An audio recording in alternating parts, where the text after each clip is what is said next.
Hi guys, I hope you all are doing great.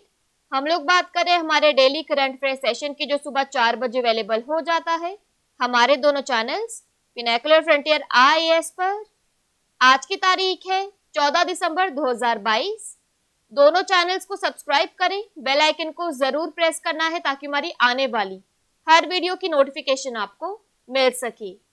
हमारी दो websites हैं sscglpnacle.com और baljeetdhaka.com। साथ ही साथ for daily videos, PDF and monthly magazine आप हमारे टेलीग्राम हैंडल्स फ्रंटियर आईएएस और एसएस जलपैकल ऑनलाइन को ज्वाइन जरूर करें। स्टार्ट करेंगे प्रीवियस क्विज के साथ। मैंने आपसे पहला क्वेश्चन पूछा था कि राज्यसभा के नए सभापति के रूप में किसे नियुक्त किया गया है। करेक्ट आंसर था जगदीप धनखड़। और दूसरा क्वेश्चन पूछा था कि फोर्ब्स 2022 की दुनिया की 100 सबसे शक्तिशाली महिलाओं की सूची में कौन शीर्ष पर है। करेक्ट आंसर है Ursula von der Leyen. Start करेंगे। फर्स्ट क्वेश्चन है, किस कंज्यूमर गुड्स कंपनी ने दो डिजिटल ब्रांड ओजीवा और वेलबींग न्यूट्रिशन का अधिग्रहण किया है।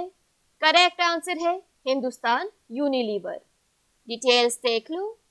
तो फास्ट मूविंग कंज्यूमर गुड्स प्रमुख हिंदुस्तान यूनिलीवर लिमिटेड ने दो D2C ब्रांडों ओजीवा और वेलबींग न्यूट्रिशन के अधिग्रहण की घोषणा की। अधिग्रहण के साथ कंपनी स्वास्थ्य और कल्याण श्रेणी में प्रवेश करेगी। D2C ब्रांडों में निवेश साल भर जारी रहा, भले ही स्टार्टअप के लिए फंडिंग बंद हो गई। मैरिको ने अन्य हेल्दी स्नैकिंग और ब्रेकफास्ट ब्रांड ट्रू एलिमेंट्स में 54% हिस्सेदारी ली, जबकि HUL ने खुद अपने कुछ ब्यूटी और पर्सनल केयर ब्रांड जैसे Dove baby, love beauty and planet, simple और डर्मोलॉजिका लॉन्च किए हैं। नेक्स्ट क्वेश्चन है, गोवा के मोपा अंतरराष्ट्रीय हवाई अड्डे का नाम किस मंत्री के नाम पर रखा गया है। करेक्ट आंसर है मनोहर पर्रिकर। डिटेल्स देख लो। तो गोवा में मोपा अंतरराष्ट्रीय हवाई अड्डे का नाम पूर्व मुख्यमंत्री मनोहर पर्रिकर के नाम पर रखा गया है और इसे प्रधानमंत्री नरेंद्र मोदी द्वारा खोला गया था। पानाजी से लगभग 35 किलोमीटर की दूरी पर स्थित नया हवाई अड्डा सालाना 44 लाख लोगों को समायोजित कर सकता है।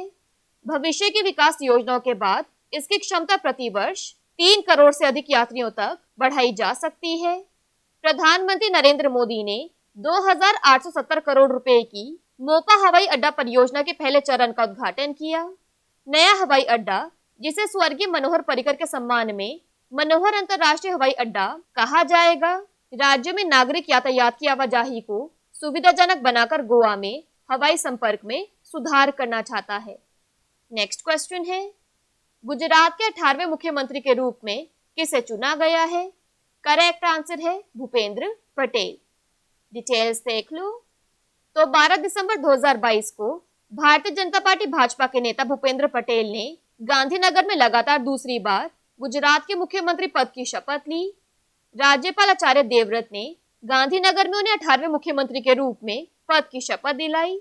समारोह में प्रधानमंत्री नरेंद्र मोदी, रक्षा मंत्री राजनाथ सिंह, केंद्रीय गृह मंत्री अमित शाह और भाजपा के नेतृत्व वाले राज्यों के मुख्यमंत्री शामिल हुए। बात करें यहाँ पर गुजरात की, तो इसकी वर्ल्ड हेरिटेज साइट्स में आता है रानी की वाव, चंपानेर पावागढ़ आर्कियोलॉजिकल पार्क।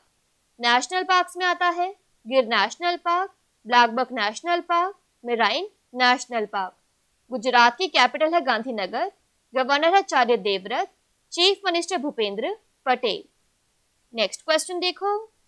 12 दिसंबर 2022 को सर्वोच्च न्यायालय के न्यायाधीश के रूप में किसे नियुक्त किया गया है। करेक्ट आंसर है दीपंकर दत्ता। डिटेल्स देख लो।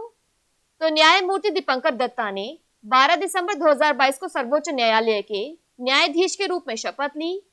सभी न्यायाधीशों की उपस्थिति में भारत के मुख्य न्यायाधीश DY चंद्रचूड़ ने सर्वोच्च न्यायालय के शपथ ग्रहण समारोह के दौरान न्यायमूर्ति दत्ता को शपथ दिलाई। 26 सितंबर को पूर्व CJI UU ललित की अध्यक्षता वाले SC कॉलेजियम ने SC जज के रूप में न्यायमूर्ति दत्ता की पदोन्नति की सिफारिश की थी।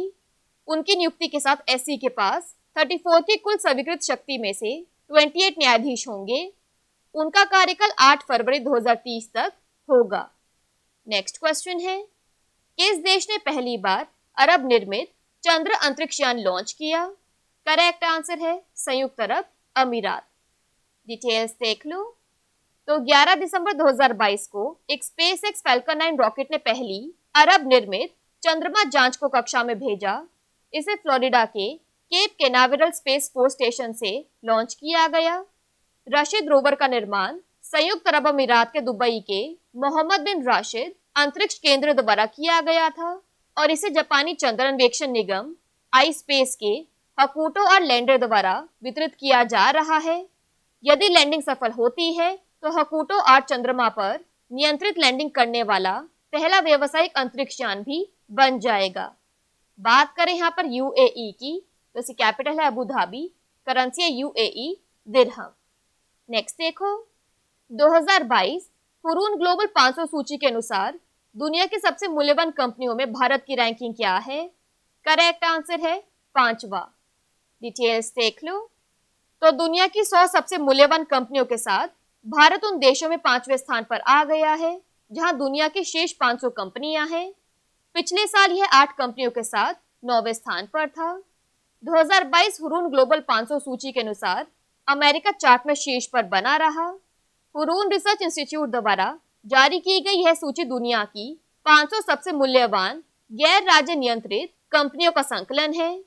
इस वर्ष सूची में शामिल 20 भारतीय कंपनियों में से 11 मुंबई में, 4 अहमदाबाद में और एक नोएडा, नई दिल्ली, बेंगलुरु और कोलकाता में स्थित है। नेक्स्ट क्वेश्चन है, भारतीय ओलंपिक संघ की पहली महिला अध्यक्ष कौन बनी? इंपॉर्टेंट क्वेश्चन है। करेक्ट आंसर है पीटी उषा। डिटेल्स देख लो। तो पूर्व एथलीट पीटी उषा को कानूनी तौर पर भारतीय ओलंपिक संघ की पहली महिला अध्यक्ष के रूप में चुना गया है। 58 वर्षीय पीटी उषा एशियाई खेलों की चौगुनी स्वर्ण पदक विजेता हैं और 1984 में ओलंपिक 400 मीटर बाधा दौड़ के फाइनल में चौथे स्थान पर रही। उन्होंने एक ट्वीट में कहा कि वह ओलंपिक सिद्धांतों को बनाए रखने और यह सुनिश्चित करने के लिए उत्सुक है कि भारत एक वैश्विक खेल महाशक्ति बनने की दिशा में आगे बढ़े। यहाँ तस्वीर में देख लीजिए। नेक्स्ट क्वेश्चन है, हाल ही में नौसेना के पायलटों की पासिंग आउट परेड कहाँ हुई? करेक्ट आंसर है अराकोनम। डिटेल्स देख लो। तो 9 दिसंबर 2022 को भारतीय नौसेना के अधिकारियों के लिए पासिंग आउट परेड का आयोजन अराकोनम में आईएनएस राजली में हेलीकॉप्टर प्रशिक्षण स्कूल में किया गया था। रियर एडमिरल विक्रम मेनन ने प्रशिक्षण पूरा होने पर 9 अधिकारियों को प्रतिष्ठित विंग सौंपे। 22 सप्ताह के लिए अधिकारियों को भारतीय नौसेना स्क्वाड्रन 561 में गहन उड़ान और जमीनी प्रशिक्षण दिया गया। नेक्स्ट देखो, G20 प्रेसिडेंसी के तहत G20 फाइनेंस ट्रैक एजेंडे की पहली बैठक कहाँ होगी? करेक्ट आंसर है बेंगलोर। ये क्वेश्चन हम लोग 14 दिसंबर को कवर कर रहे हैं और करंटली ये मीटिंग चल रही है। अब बात करते हैं यहाँ पर डिटेल्स की। तो उद्घाटन G20 वित्त और सेंट्रल बैंक डेप्यूटी FCBD की बैठक 13 से 15 दिसंबर 2022 को बेंगलुरु में निर्धारित की गई है।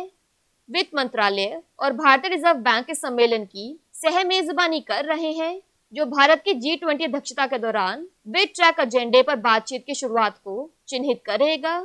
G20 वित्त ट्रैक वैश्विक अर्थव्यवस्था के लिए प्रासंगिकता के प्रमुख मुद्दों पर चर्चा करता है, जिसमें वैश्विक आर्थिक दृष्टिकोण, अंतर्राष्ट्रीय वित्तीय संरचना, बुनियादी ढांचा विकास और वित्त पोषण, स्थायी वित्त, वैश्विक स्वास्थ्य, अंतर्राष्ट्रीय कराधान और वित्तीय समावेशन सहित वित्तीय क्षेत्र के मुद्दे शामिल हैं।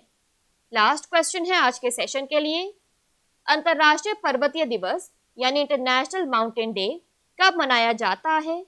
करेक्ट आंसर है 11 दिसंबर। डिटेल्स देख लो। तो जीवन और जलवायु दोनों के लिए पहाड़ों के मूल्य के बारे में जन जागरूकता बढ़ाने के लिए हर साल 11 दिसंबर को अंतर्राष्ट्रीय पर्वत दिवस मनाया जाता है। संयुक्त राष्ट्र महासभा ने पहाड़ों के महत्व को पहचानने के लिए इस दिन की स्थापना की। इसका असर पर्वतीय पर्यटन पर भी पड़ता है। पिछले कुछ वर्षों में पर्वतीय पर्यटन की लोकप्रियता बढ़ी है। लोग तराई के बजाय पहाड़ों की यात्रा करने की इच्छा व्यक्त करते हैं। इस वर्ष के लिए थीम है महिलाएं पहाड़ों को हिलाती हैं, यानी विमेन मूव माउंटेन्स। यहाँ पर एक्स्ट्रा इन्फॉर्मेशन की बात करें तो हर साल 11 दिसंबर को यूनिसेफ दिवस मनाया जाता है। यूनिसेफ शब्द का अर्थ संयुक्त राष्ट्र अंतर्राष्ट्रीय बाल आपातकालीन कोष है। और संगठन द्वारा पूरा किया गया उद्देश्य दुनिया भर में मानवीय सहायता प्रदान करके बच्चों के जीवन को बचाना है। क्विकली बात कर लेते हैं आज के सेशन की समरी की। तो हिंदुस्तान यूनिलीवर ने 2 डिजिटल ब्रांड्स ओजीवा और वेलबिंग न्यूट्रिशन को एक्वायर किया। गोवा के मोपा इंटरनेशनल एयरपोर्ट का नाम मनोहर पर्रिकर जी के नाम पर रखा गया है। गुजरात के 18th चीफ मिनिस्टर बने हैं भूपेंद्र पटेल। सुप्रीम कोर्ट के न्यूली अपॉइंटेड जज हैं दीपंकर दत्ता। फर्स्ट एवर अरब बिल्ड लूनर स्पेसक्राफ्ट यूएई ने लॉन्च किया। 2022 हुरून ग्लोबल 500 लिस्ट में मोस्ट वैल्यूएबल कंपनीज में इंडिया का रैंक है 5th। इंडियन ओलंपिक एसोसिएशन की पहली विमेन प्रेसिडेंट बनी है पीटी उषा। नेवल पायलट्स का पासिंग आउट परेड अराकोनम में हुआ। G20 फाइनेंस ट्रैक एजेंडा की पहली मीटिंग बेंगलोर में आयोजित की जा रही है और इंटरनेशनल माउंटेन डे 11 दिसंबर को मनाया जाता है। बात कर लेते हैं आज के सेशन के क्विज फॉर द डे की। आपका पहला क्वेश्चन है, अशोक लेलैंड के एमडी और सीईओ के रूप में किसे नियुक्त किया गया है? और आपका दूसरा क्वेश्चन है, निम्नलिखित में से कौन अपना जलवायु परिवर्तन मिशन शुरू करने वाला पहला राज्य बनने जा रहा है? दोनों क्वेश्चंस हमारे प्रीवियस सेशन से हैं। इनके आंसर नहीं आएगा तो उनको चेक कर लेना। दोनों चैनल्स को सब्सक्राइब करें, बेल आइकन को जरूर प्रेस करना है ताकि हमारी आने वाली हर वीडियो की नोटिफिकेशन आपको मिल सके। हमारी दोनों वेबसाइट्स और टेलीग्राम हैंडल्स को ज्वाइन जरूर करना है। Thank you so much. I will see you in my next session.